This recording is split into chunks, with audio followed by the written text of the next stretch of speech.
Bonjour tout le monde et bienvenue dans une nouvelle vidéo sur la chaîne. Donc aujourd'hui, je vais vous parler de mes décorations de Noël. Comme à chaque année, je fais tout le temps des nouvelles décorations à partir de presque rien. Donc chaque année, ça me permet de refaire de nouvelles décorations et de les composter ou les recycler une fois que la période des fêtes est passée. Donc cette année, en fait, je suis allée dans la nature, je suis allée dans le parc pour récupérer des objets de la nature, donc des pommes de pin, des branches et des trucs comme ça que j'ai trouvé par terre juste avant que la neige tombe. Puis honnêtement, il y a plein de choses qu'on peut trouver vraiment dans la nature. Vous pourriez faire preuve de créativité et trouver d'autres choses. On peut prendre des galets, des roches et des trucs comme ça qu'on peut venir peinturer par la suite. Donc dans le fond, l'important, moi ce que je trouve, c'est vraiment d'utiliser qu'est-ce qu'on a déjà sous la main, puis d'utiliser ce que la nature nous offre pour faire des belles décorations. Puis je trouve que ça ajoute vraiment un côté naturel et chaleureux à notre intérieur.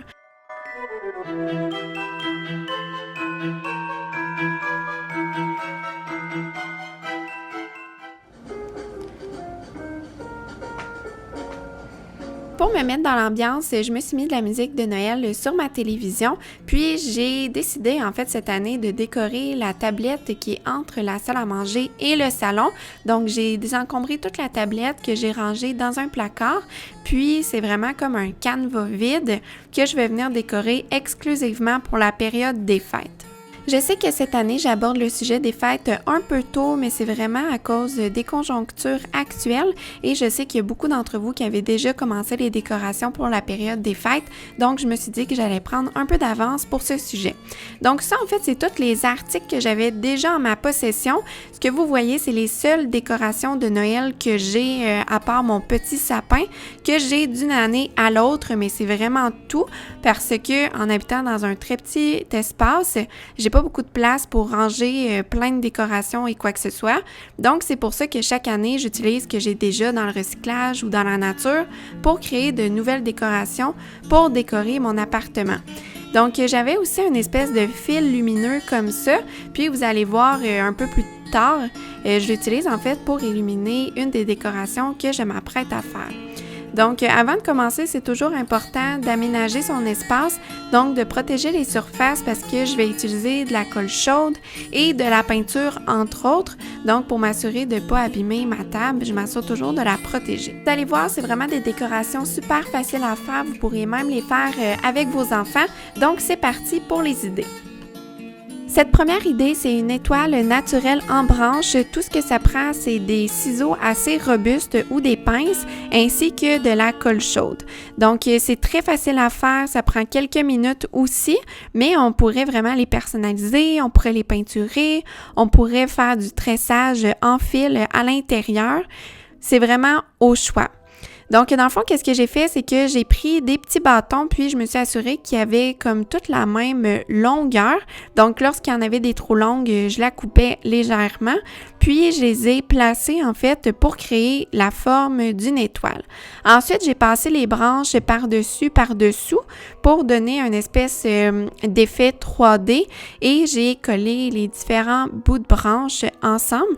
Puis là, en fait, moi, ce que je vous conseille, c'est d'appuyer avec vos doigts et d'attendre que la colle chaude ait séché avant de mettre un nouveau point de colle sur une autre branche parce que sinon les branches ont tendance à se décoller, etc.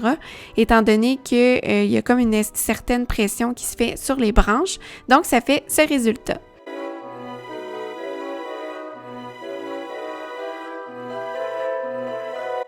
La deuxième idée, c'est un peu le même principe, c'est des petits arbres en branches décorés.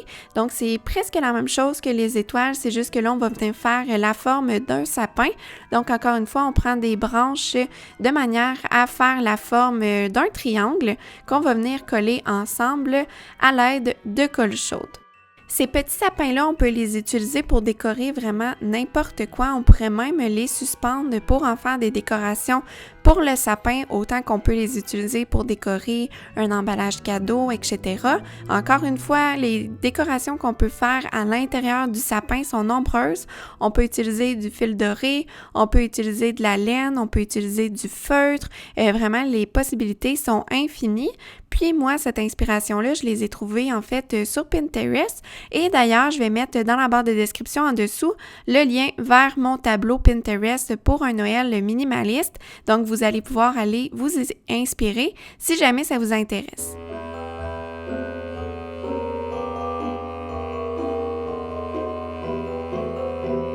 Donc, pour ce sapin-ci, en fait, j'ai utilisé du fil doré pour les emballages cadeaux que j'ai tressé, en fait, tout le long du sapin de manière à faire une espèce de guirlande, mais aussi pour rendre le tout un peu plus festif et lumineux.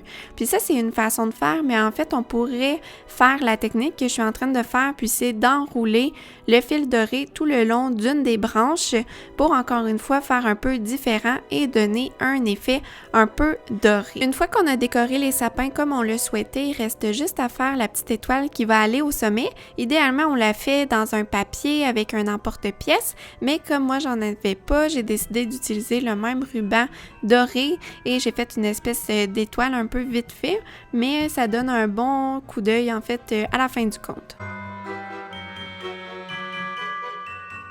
Donc maintenant, les fameux chandeliers, surtout l'hiver, je trouve ça tellement important de faire entrer la lumière, d'ajouter des bougies un peu partout et c'est surtout super facile à faire, c'est presque ridicule tellement c'est facile.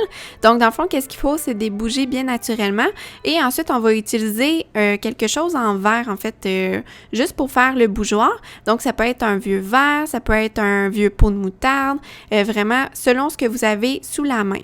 Donc ensuite, j'ai pris de la ficelle, puis la ficelle, en fait, c'est lorsque je reçois des colis tout au long de l'année, je m'assure toujours de ramasser le matériel d'emballage au fur et à mesure pour justement avoir des retailles ou des trucs comme ça pour la période des fêtes, pour créer mes décorations ou encore pour emballer les cadeaux.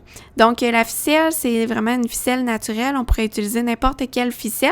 Puis ensuite, on va venir ajouter une petite branche de sapin qu'on va attacher avec un nœud et c'est aussi simple que ça.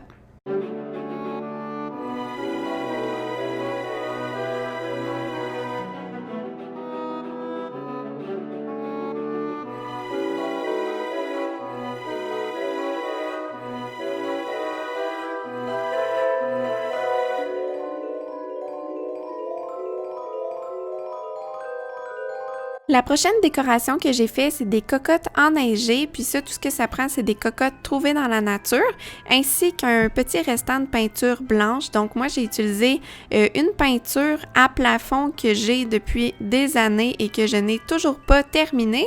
Puis là, en fait, qu'est-ce qu'on peut venir faire pour personnaliser nos cocottes ou pour venir ajouter de la richesse ou de la texture? Ce qu'on peut faire, c'est ajouter un peu de farine à la peinture blanche, puis ça va venir donner cette espèce d'effet granuleux, ou sinon, si vous avez des paillettes argentées ou des paillettes un peu transparentes, c'est qu'on pourrait venir saupoudrer les paillettes une fois les cocottes peinturées. Donc, pour les Français, on dit ici cocotte, mais c'est un synonyme pour pomme de pin ou pour cône.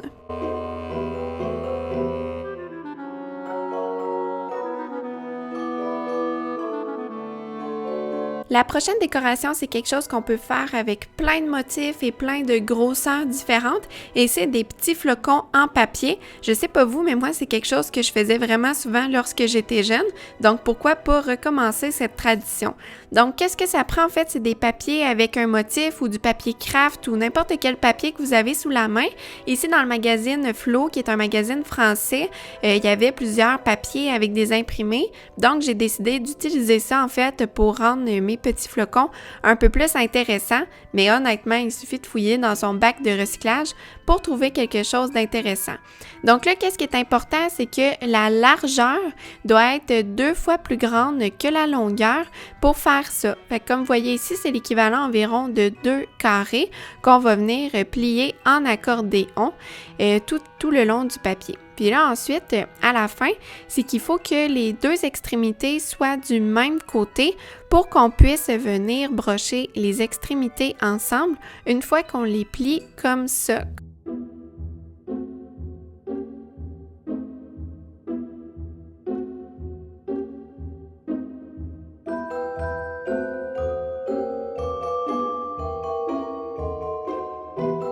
important de mettre une petite ficelle entre le tout pour fixer, puis de manière à lorsqu'on va comme faire un rond avec l'éventail, c'est que tout va se tenir ensemble. Donc, c'est à ce moment, lorsque l'éventail est fermé, que c'est le moment de faire des formes dedans. Donc, ça prend vraiment des bons ciseaux là, bien coupants. Si jamais vous faites ça avec votre enfant, c'est important peut-être de le surveiller ou de le superviser. Puis, on peut faire des petits ronds, des petits cœurs, des trucs comme ça. Puis, ça vient comme faire une espèce d'effet dentelle et des ouvertures dans le flocon.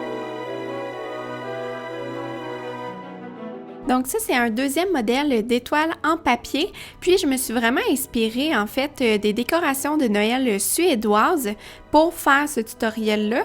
En fait, selon la tradition suédoise, ils font en fait des étoiles en papier comme ça, de très gros format, dans lesquels ils mettent une petite lumière au centre, puis ils les installent en fait au milieu de chacune des fenêtres de leur maison et ça leur permet en fait de traverser l'hiver. Je sais pas exactement tous les détails de cette tradition, mais je sais que je trouve ça très joli et très inspirant, donc j'ai décidé d'en refaire un petit modèle et fort probablement que dans les prochaines semaines, je vais en faire davantage parce que c'est très facile à faire, ça demande pas grand-chose et ça permet d'ajouter des petites touches festives par-ci et par-là. Donc là, ça, c'est vraiment toute la façon de faire pour créer ces étoiles de papier-là. Puis en gros, ça prend 2 carrés de papier.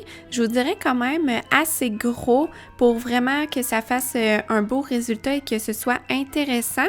Mais sinon, le tutoriel en tant que tel, je l'ai trouvé dans un livre d'éducation Steiner-Waldorf. Puis c'est une méthode d'éducation en fait qui est axée sur la créativité. Donc c'est vraiment un genre de projet que vous pouvez faire avec vos enfants parce que c'était vraiment présenté dans un livre sur ce sujet-là. Puis ça permet vraiment de développer la dextérité. Donc une fois qu'on a coupé nos carrés de papier, c'est qu'on va venir les plier un peu dans tous les sens. Puis ensuite, on va venir faire des petits coups de ciseaux de chaque côté. Puis ensuite, on va replier les côtés comme je suis en train de vous montrer de manière à créer comme la base de l'étoile. Puis vous allez voir dans les prochaines secondes, c'est là que la magie va s'opérer.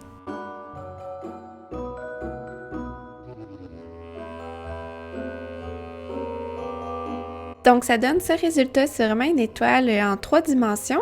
Puis là, dans le fond, qu'est-ce qu'on va faire? C'est on va en faire une deuxième et on va venir les coller ensemble de cette façon, l'une par-dessus l'autre. Ensuite, on peut faire un petit trou pour attacher une corde et puis l'exposer fièrement dans n'importe quel endroit dans sa maison ou même dans sa fenêtre ou encore son sapin.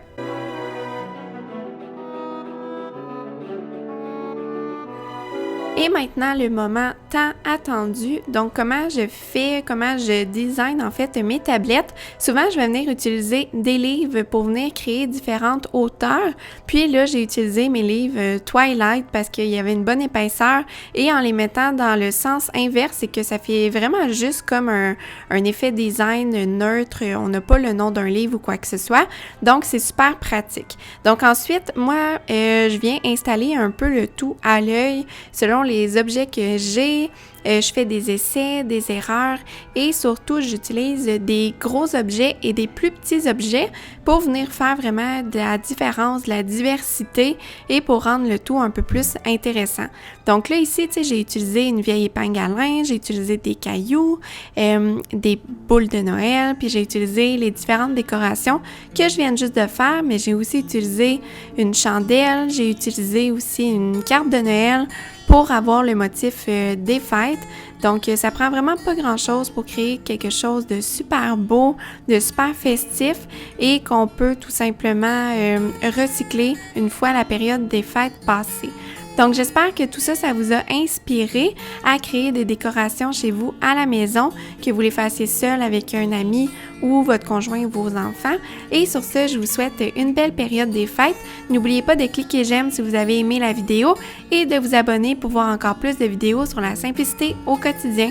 Merci beaucoup tout le monde et on se retrouve la semaine prochaine dans une nouvelle vidéo. Bye! Mon nouveau livre « Vivre avec moins pour faire place à l'essentiel » est maintenant disponible en librairie en France et au Québec. Jetez-y un œil, je vais mettre un lien dans la barre de description en dessous.